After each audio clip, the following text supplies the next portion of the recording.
Hey friends, it's Justin and welcome back to my YouTube channel. Today I have prepared a collection of brand new scrapbook.com products that we are going to pull together and make this fun winter monochromatic scene card. Now, I do have all of the products used in today's tutorial listed in the description below for your shopping convenience. Using those links do help support me as an artist, so I thank you in advance for using them. Now, for today's card, we're going to be using the nested stitched A2 rectangles, the nature border shape dies, the holiday sentiment 1 stamp set, the sentiment rectangle shape dies, the rustic duo smooth cardstock, and the neon ombre pattern paper collection. Both of the pads of paper are in the 6x8 size for this card making. Now, pulling in that rustic duo smooth cardstock, I am going to pull every single color that is somewhat blue. And what's great about this duo collection is that each side of the paper offers a different shade of the color. So I've got 4 different colors, but there are really only 2 different types of paper that are included in this pattern. Now, moving on, we are going to pull in the neon ombre pattern paper pad, and I'm going to use this blue to purple ombre as a background layer for our card. So here you can see we have 5 sheets of paper ready to go for our card making. So what I'm going to do first is use the largest stitched rectangle from the nested stitched A2 rectangle die set, and I am going to die cut this from all of the different colors that we've pulled. So they're all equal size and they all have that stitched detail around the edges. Now, pulling in the nature border shape dies, I am going to start to map out which layer we are going to use for each shape. And I kind of want to go from dark to light, making my way down the card. So that's going to make the mountains the dark blue layer. So I'm going to process this through my die cutting machine. And then once I have that all nicely into place, we can move on to our next layer, which is another mountainous layer from the lighter blue. This is probably about a medium tone blue. It's on the flip side of that dark blue, and I'm positioning the mountains so that they're lower than the mountains from the dark blue layer. This is going to make sure that as we're layering everything together, it's going to be a really nicely spaced, and I'm just going to tack it down with a little bit of mint tape and then process it through my die cutting machine off camera. Next is going to be the layer of the trees. I'm using sort of this ice spruce color. It's got a little bit of green in it, but for the purpose of this card, I definitely still consider this part of a monochromatic feel. And what we'll do is we will put this into position so that it's still under those light blue mountains, and then put a little bit of mint tape on, process it through, and you can see how everything is layering up so nicely. Now, on the flip side of that ice spruce, we kind of have a like light gray sprucey color going on, and I am going to tack down the little stitched hill. This is the hill that just curves perfectly, and you can see once it's die cut how everything layers so nicely, especially with that ombre background that we've prepared. Now, pulling in my Misty Precision Glue Press, we are just going to begin adding liquid adhesive to the back of each layer and then start to layer it onto each of the appropriate die cuts. So we're starting with that ombre background. I'm going to adhere the stitched dark blue mountains, and then those are going to go first. And then after I get that layer nicely into place, we're going to be able to move on to our next layer.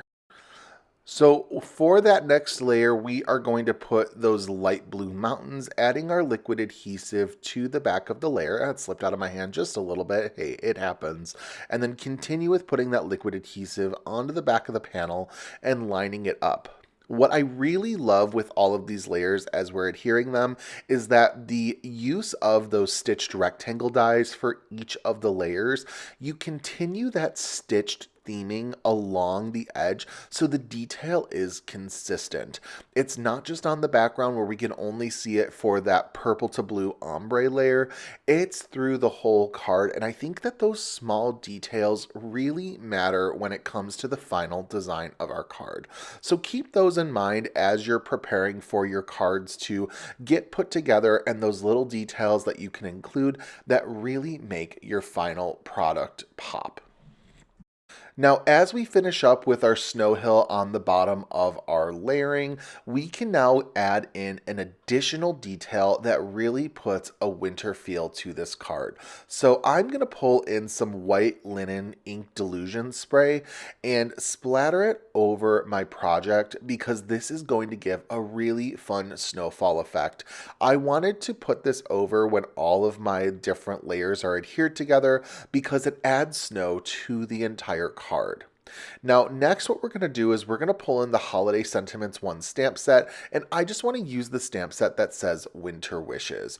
Now, I've actually used the leftover paper from our Snow Hill die cutting, and that's going to be the paper we use to stamp our sentiment onto. I'm using Glacier Catherine Pooler ink to continue with our monochromatic blue theme, and I'm not going to ink up all of the stamps. I'm just applying my ink to make sure that the Winter Wishes get stamped out accordingly. And then once I'm happy with the impressions, we're going to pull in those rectangle sentiment shape die, and this grid is going to cut out each of those sentiments. Now, let's be honest, I could have stamped out all of my sentiments because I am going to be die cutting them all together.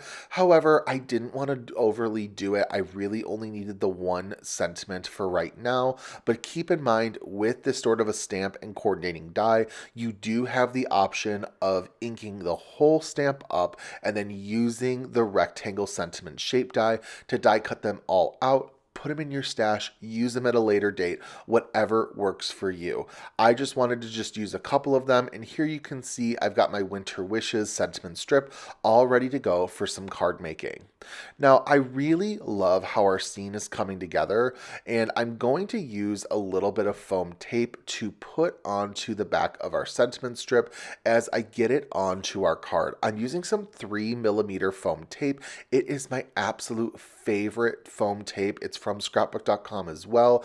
It comes in 1/8 of an inch strips, and I will tell you, this is a product I think that all of us need to have in our craft space because I am using it constantly.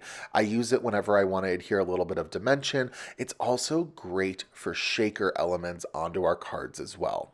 So positioning my sentiment strip onto my card with that foam tape, I decide I need a little bit more detail and I am going to create a frame.